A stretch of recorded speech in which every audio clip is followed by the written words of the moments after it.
This is why I put this video together. The lessons I've learned approaching thousands of women, dating hundreds of them, some casually, some serious. But then I also want to touch on my experience of coaching hundreds of men and what I've learned from coaching others and what I see the most, so you guys can avoid these mistakes and learn from me in this 10-minute video. I'm a strong believer that every guy goes through a trigger that causes them to pursue self-improvement in dating, with women, and in general. I believe I don't care who you are, every guy goes through it. The only difference is the guys that are better with women have that earlier on in life. That's one thing, and they have a better support system for it. That's the second thing. So what are those triggers? Triggers for those things to happen are either one, you will have some self-reflection after some societal pressure. So society puts pressure on you. Now, pressures and societies can vary. This could be bullying. I see that a lot when I coach guys. It could be bullying. It could be your parents pushing you to do better, or it could just be friendly advice from mentors that you had early on in life. Some extremes of that I've seen as your father passes away, or your father's not really around, and it's just some sort of trauma that you're forced to be a man earlier on in life. So that's the first thing. The second thing is a heartbreak. Literally, that's it. A guy who experiences a heartbreak. A lot of you guys experience heartbreaks, and it's tough, right? I see that a lot. I see all that all the time. That's probably one of the best ones. However, guys who experience heartbreaks tend to be later bloomers, right?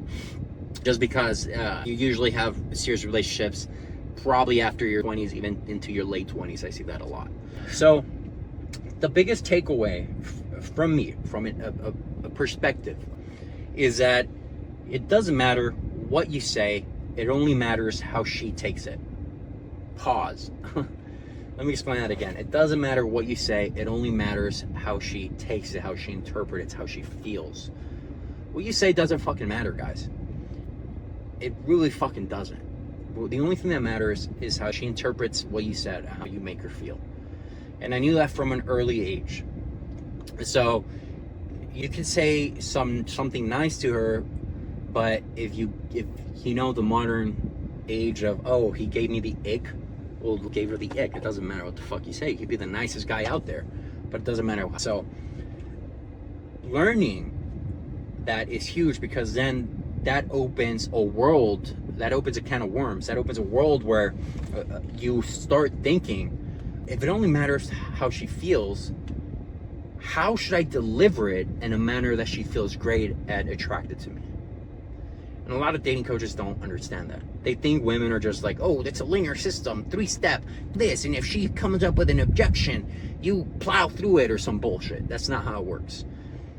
Real dating and real attraction comes from a place of understanding. Women are very emotional creatures and men are very logical creatures. We're a complement to each other. And so when you're able to think in both spaces logically and emotionally, it's a perfect combination for women, right? And if you want to learn that entire system, you can go ahead and book a call. Links in the description. We've coached hundreds of men to do that, and they've been really successful at it. So that is the biggest learning lesson is, guys, remember, it's not what you say, it's how you say it. It's how she feels 100% of the time. No matter what it is. You approach her and you start the opener. If she feels creeped out, if she feels overwhelmed, she's gonna blow you out. Again, it doesn't matter what you said. It doesn't fucking matter. It only matters how she feels. So next thing, all right, so, a little fucking eye scratch right here.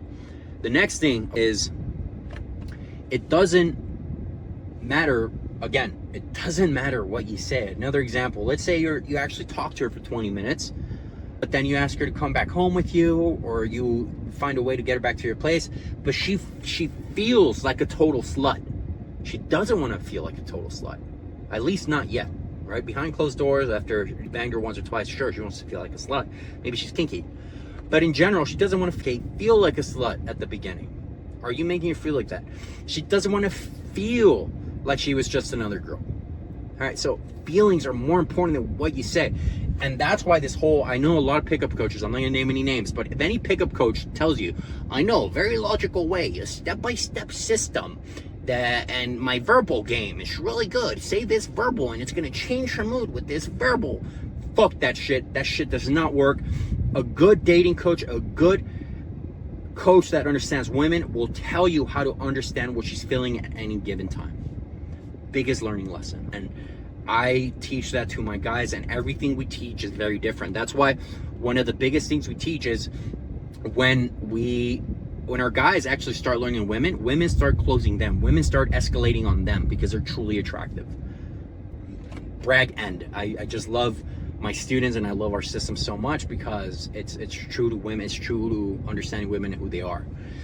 So I think that's the biggest learning experience from me, from within. And if you suffer from autism or lack of emotional intelligence, this helps out a lot because now you're looking at it from a different viewpoint. You're thinking from your other side of the brain, which is huge.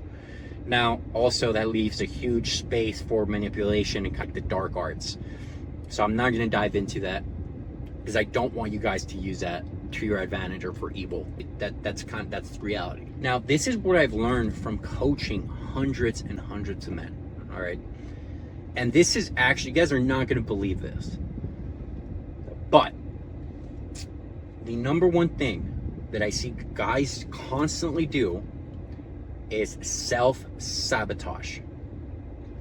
Some guys take self-sabotaging to an extreme. Self-sabotage is the number one thing I see. So when you combine those two things, right, when guys don't truly understand how women feel at any given time, and when they self-sabotage, it's literally the formula for failure with women. It's just, do you guys want to fail with women? Just one, don't try to understand them, and two, literally self-sabotage. And self-sabotage comes in many forms, and that is your little formula to failing with majority of women. So that's the thing. So let's dive into the self-sabotage a bit. Self-sabotage comes in many different forms. So the biggest one is very, very obvious, is the most common one we see is you don't even try to do any sort of self-improvement. Like the number one comment guys leave is, just focus on yourself and women will come to you, and this and that, and women, and if you hang out at bars, you're gay. There's all this bullshit, all right? All this fucking gay bullshit. That's just another form of self-sabotage, because reality is that women are another, not just women, but relationships, right? Because we're not just teaching women. Once you understand women, you understand people better. It creates better relationships. Relationships are everything in business, in your personal, with everything. They are everything. So that's the number one thing we get. Like, that's a form of self-sabotage, because you're refusing to get good at a certain aspect, at a certain dynamic in your life, on making an excuse for it that way, right? You're hiding, you're masking that insecurity. Another one we see is when you approach a girl, oh, you're not really that great, I deserve better. Girl, you might deserve better, but does she even like you? Dude, I doubt she's gonna go home with you. I'll give you a story. We were in Dallas, and this was like early COVID, and I was like before the bars closed. And I was like, dude, go approach that girl. She was this guy who thought he was a god at game. I was like, dude, you're not shit. Just go approach that girl. Like, show me you're good. Oh, go approach her. And he's like, oh no, can't. No, I don't really like her, right? Just a fucking excuse, masking your fucking insecurity. And I was like, dude, but can you pull that? You can guarantee me that if you go talk to her, you won't pull that, despite her not being good enough for you. And he like shut the fuck up for 10 seconds. And then he said, no, you really can't. So then I asked him, so then why'd you feel the need to say that?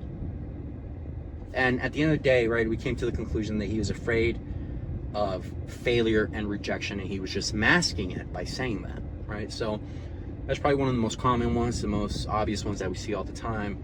And so being a dating coach is a lot more than just telling you how to understand women. It's how to understand yourself, how to be comfortable and secure with yourself from within. And that's huge. So that is the biggest lesson from coaching hundreds of men, is that self-sabotaging is huge. Whenever your brain leads you to a place of comfort and wants you to stop something specifically and brings up an excuse, take a step back and take a deep dive why you feel that way. It's most likely self-sabotage.